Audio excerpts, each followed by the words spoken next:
کیا آپ نے کبھی کسی بحری جہاز کو پہاڑ کے اوپر چڑھتے دیکھا ہے؟ کیا ایسا ممکن ہو سکتا ہے کہ جو شپ سمندر میں چلنے کے لیے بنائی گئی ہو وہ شارٹ کٹ مارتے ہوئے کسی پہاڑ پر چڑھے اور دوسری سائیڈ سمندر میں لینڈ کرے؟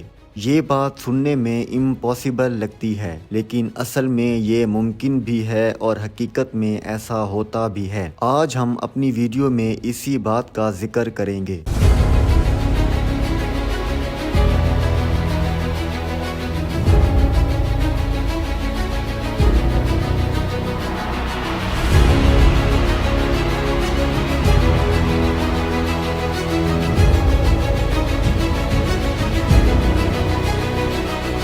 رضوان نالج فیکٹری میں تمام دوستوں کو خوش آمدید۔ دوستو، ہمیں آپ کے سپورٹ کی بہت زیادہ ضرورت ہے۔ ہمارے چینل کو لازمی سبسکرائب کریں۔ آپ کا ایک سبسکرائب ہمیں ایک نئی امید دیتا ہے۔ دوستو، جب پہاڑی علاقوں میں روڈز بنائی جاتی ہیں تو پہاڑوں کو کاٹ کر ان پر روڈز بنا دی جاتی ہیں تاکہ گاڑیوں کو پہاڑ کراس کرنے میں آسانی ہو۔ اب جس طرح ہمیں زمینی راستوں میں شارٹ کٹ کی ضرورت پڑتی ہے، اسی طرح سمندر میں بھی ایسے مقامات ہیں جہاں شپس کو ایک پورٹ سے دوسرے پورٹ تک پہنچنے کے لیے بہت لمبا سفر کرنا پڑتا ہے، جبکہ ان دونوں پورٹس کے درمیان کا فاصلہ بہت ہی کم ہوتا ہے۔ اسی وجہ سے شپس کو شارٹ کٹ پرووائڈ کرنے کے لیے کنالز بنائے جاتے ہیں۔ تقریباً 160 سال پہلے چائنا سے نکلنے والی شپس کو یورپ تک پہنچنے کے لیے ساؤتھ چائنا سی سے ہوتے ہوئے بے آف بنگال، پھر انڈین اوشن سے ہوتے ہوئے میڈاگاسکر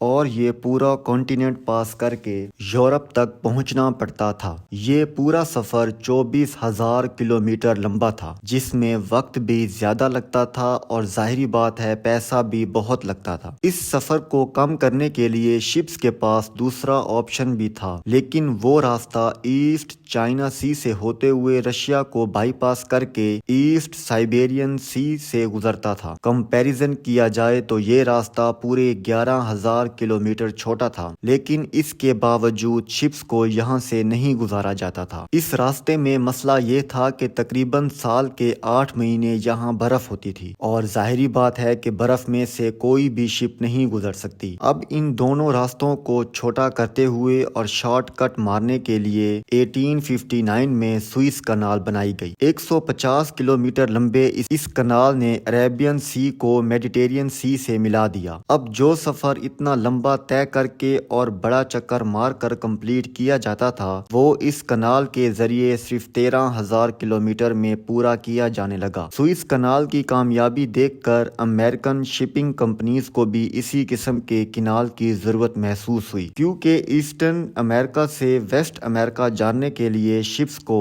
ساؤتھ امریکہ سی سے گزر کر جانا پڑتا تھا۔ لہذا نارتھ امریکہ اور ساؤتھ امریکہ کو کنیکٹ کرنے والا یہ زمینی راستہ جہاں پاناما کنال موجود ہے، یہاں ایک کنال بنانے کا فیصلہ کیا گیا، جس کو آج پوری دنیا میں پاناما کنال کے نام سے جانا جاتا ہے۔ لیکن سوئس کنال کی طرح پاناما کنال کو بنانا کتنا مشکل ہوگا یہ کبھی کسی نے سوچا بھی نہیں تھا۔ سوئس کنال کو کھودنا بہت آسان کام تھا، کیونکہ دونوں طرف سمندر کے پانی کا لیول تقریباً برابر ہی تھا۔ اس وجہ سے صرف اس زمینی حصے کو کھود کر کنال بنا دی گئی اور شپس نے وہاں سے گزرنا سٹارٹ کر دیا۔ لیکن دوسری پاناما کنال کو کھودنا بہت مشکل کام تھا، کیونکہ اس کی سب سے بڑی وجہ یہاں موجود اونچے اونچے پہاڑ اور ان پہاڑوں کے مضبوط پتھر تھے۔ یہاں کنال کھودنے کا مطلب یہ تھا کہ ان اونچے اونچے اور مضبوط پہاڑوں کو اس حد تک کھودا جائے کہ پانی کا لیول اس کنال کے برابر ہو جائے۔ 1876 میں یہ مشکل ترین چیلنج ایک فرینچ کمپنی نے قبول کر لیا۔ ورکرز کو نہ صرف یہاں موجود پتھروں کو کاٹنا تھا بلکہ جنگلات میں موجود زہریلے کیڑوں سے خود کو محفوظ بھی رکھنا تھا۔ ابھی کام سٹارٹ ہوئے چند ماہ ہی گزرے تھے کہ مچھروں کے کاٹنے سے ورکرز میں بیماری پھیل گئی۔ یہ بیماری اتنی خطرناک تھی کہ ایک ایک کر کے ورکرز مرتے گئے اور معاملہ اس حد تک چلا گیا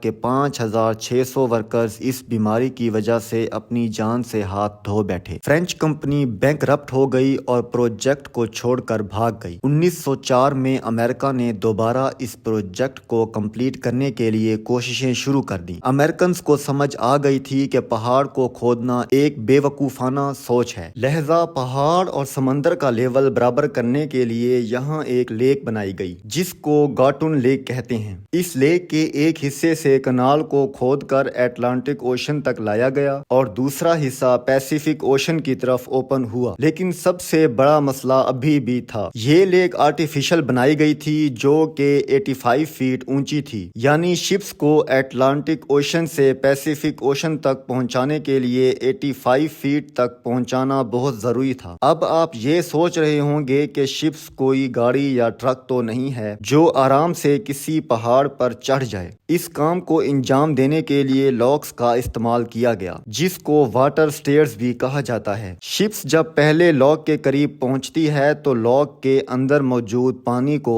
سی لیول تک آنے کے لیے لاک کے اندر پانی بھر دیا جاتا ہے۔ جیسے ہی پانی کا لیول برابر ہوتا ہے تو لاک کو کھول دیا جاتا ہے اور شپ پہلے لاک کے اندر چلی جاتی ہے۔ یہ کام ایک ٹگ ٹرین کی مدد سے کیا جاتا ہے۔ شپ جب پہلے لاک میں آ جاتی ہے تو لاک کا گیٹ بند کر دیا جاتا ہے۔ اسی طرح پہلے لاک سے دوسرے لاک تک شپ کو اوپر چڑھانے کے لیے دوسرے لاک کا پانی ڈرین کر کے پہلے لاک میں ڈالا جاتا ہے۔ جب دونوں لاکس کا پانی کا لیول برابر ہو جاتا ہے تو درمیان کا گیٹ کھول دیا جاتا ہے اور شپ کو دوسرے لاک میں داخل کر دیا جاتا ہے اور دوبارہ سے دوسرے لاک کا گیٹ بند کر دیا جاتا ہے۔ اسی طرح اس لاک میں بھی پانی بھرا جاتا ہے اور جب لاک کے پانی کا لیول گاٹن لیک کے پانی کے لیول کے برابر ہو جاتا ہے تو لاک کا گیٹ کھول کر شپ کو گاٹن لیک میں داخل کر دیا جاتا ہے۔ اس 30 کلومیٹر لمبی لیک کو پار کرنے کے بعد ایک بار دوبارہ سے لاکس کا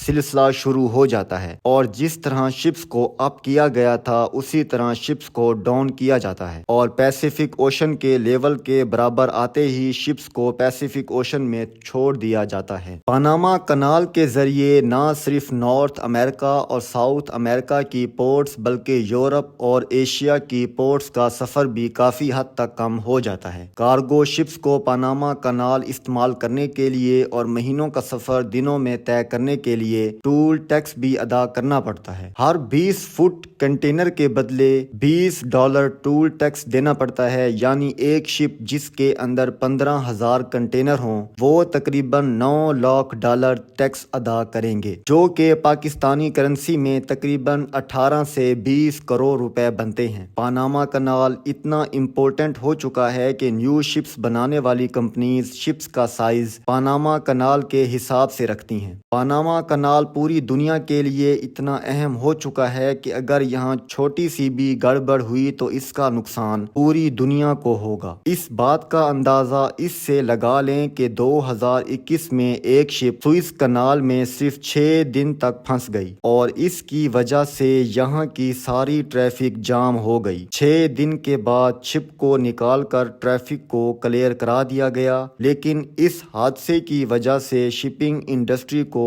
$60 بلین کا نقصان ہوا۔ امید ہے آپ کو ہماری ویڈیو پسند آئی ہوگی۔ دعاؤں میں یاد رکھیں۔ اللہ حافظ۔